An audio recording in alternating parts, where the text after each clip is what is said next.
I've made a tremendous amount of progress in the development of Pokemon Ruby 2, my ROM hack that's a what-if scenario if Team Magma accomplished their goals and expanded the land with Groudon. I've worked on a ton of the mapping, scripting, story plot, new Pokemon added, and a whole lot of new mechanics. If you guys recall my last video, most of my ROM hack is being developed using Hexmaniac Advance, the best all-in-one binary hacking program that allows me to ROM hack at a very quick pace. Hexmaniac Advance is amazing, but there's also a few other tools I'm using this time compared to my last ROM hack, Pokemon Emerald Mini.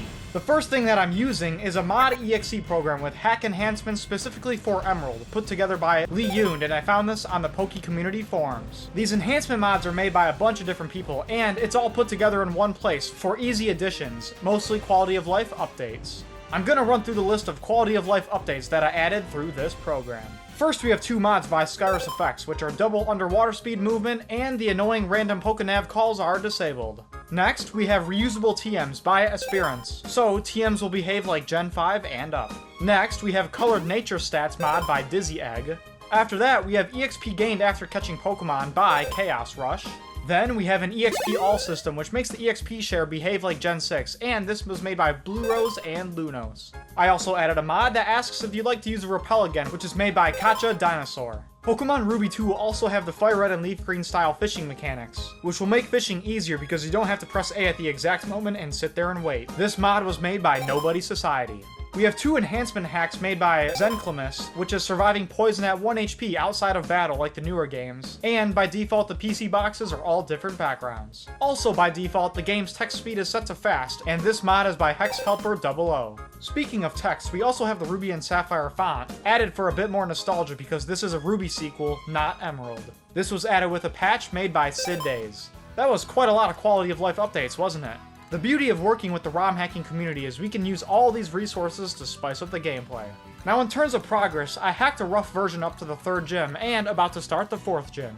Now since the story is completely changed, you get to run through Hoenn in a whole new way, because after you get through Rustboro City, you head north through Meteor Falls. After reaching Fall Arbor Town and doing a little quest involving Team Aqua, you then head up to a new city which is called Ashfall City on top of a new mountain created by the land expansion from Groudon. Ashfall City features the 3rd gym, which is a Dark-type gym, and it's led by ex-Elite Four member Sydney. This gym features a really cool dark puzzle that's kinda similar to Morty's gym from Gen 2, except you get to see the path laid out in front of you and then it disappears into the darkness before you proceed. If you make a small misstep, you fall into the floor below. It was really fun creating my own gym puzzle for the first time, and it turned out great. Now Ashfall City also features a new zipline mechanic I added, where you can ride it down a mountain and reach a new area that previously is not accessible from below. There's also a small chance the zipline can break while you're riding down, landing you in a Skarmory nest, and this will be the only way to encounter this Pokemon. I plan on adding some other ziplines later in the game, so wait for those. Another mechanic I added is the Honey Tree, which is known from the Sinnoh games. This is a new way to get extra rare encounters, such as Munchlax. In Ruby 2, however, the honey tree is not time-based, but you have to buy honey, spread it on the tree, and there's a chance you'll battle a Pokemon, but it's not guaranteed. Each honey tree will have 8 encounter slots, with the most common being Seedot, but there are some rare spawns such as Cloth in Ashfall City, or Magmar in Route 112 near Fiery Path. Pokemon Ruby 2 is going to be so fun with all this new stuff added, and you will truly get a new Hoenn experience. I'm still working on Mauville City, which in this ROM hack is a giant wall surrounding it because Watson built this to protect the city from the eruption of Mount Chimney. This makes it more in line with his quotes, saying that he wants to convert the city into a high-tech building, and it's something similar to what we have in Omega Ruby and Alpha Sapphire. Since the area around Mauville has been covered in new rocky terrain, Route 117 has a new underground tunnel to reach Verdanturf, similar to the tunnels we have in the Kanto region. This tunnel now features the daycare, which is an excellent place to hatch eggs, as you can ride back and forth on a bike here and see if the old man has an egg ready for you. This tunnel also features a small shop to buy Moo Milks. Verdanturf Town will be the place where the EV training center is, and, just like my last ROM hack Emerald Mini, will feature trainers that you can grind battles on to get effort values for your particular stat. Now let's get to the Pokemon added. Adding Pokemon in binary hacking is almost impossible in Emerald without corrupting other game data, so in Ruby 2 I have to replace existing ones and add them all manually. It's a long process to do this, which is why I'm not adding a ton of Pokemon, but I want to add some Pokemon that make sense to the new story, and evolutions to previous Pokemon that were mostly added in Gen 4. The 3rd generation back in the day also debuted a lot of Gen 4 Pokemon long before Diamond and Pearl were released, so these are some of the Pokemon I'd like to add as well, Munchlax being a great example. Again, don't expect expect a lot because it's very time consuming to add new Pokemon. I have to add their sprite, their shiny sprite, the back sprite, the icon sprite, their cry, their Pokedex entries, as well as all their level up moves and compatible TMs and move tutors. Now just like my last ROM hack Pokemon Emerald Mini, I want Ruby 2 to stay true to being a 3rd generation based hack with mostly original game mechanics such as not having the physical special split and no new moves or abilities added.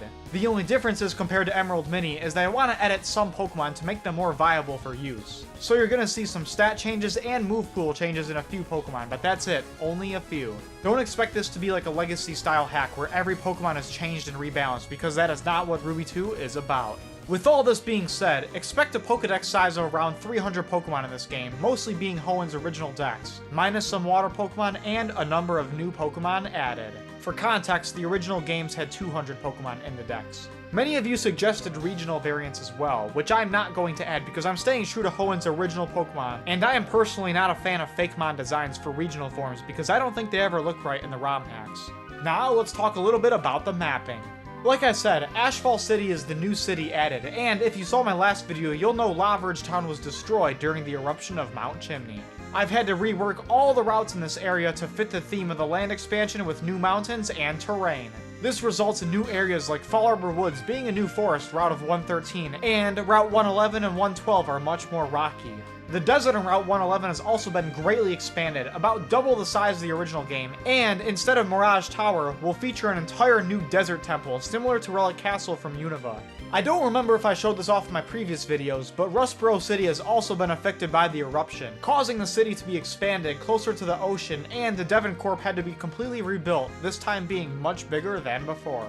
Also, the graphics and tile sets of Ruby 2 is ripped from the original Pokemon Ruby itself, so the ROM hack will feel much more like Ruby than Emerald. Another thing about the terrain and landscape is I'd like to have random droughts appear throughout the game, showing that Groudon is still somewhat active in controlling the region. There's still a ton of stuff I'd like to go over in detail, such as the story of this game, but that would take forever and I don't want to spoil all my plans for the ROM hack all at once. I mentioned earlier there's a new Team Aqua event where you're gonna find a new base they made near Fall Arbor Town. And basically, their thing is that they believe Team Magma has returned, and is trying to use Groudon a second time, not just to expand the land, but to wipe Hoenn clean so they can rebuild it in their new image. That's pretty much all I'm gonna reveal now for the story, but know that your new rival, George, has a part to play by teaming up with Team Aqua because Team Magma destroyed his hometown of Lava Ridge.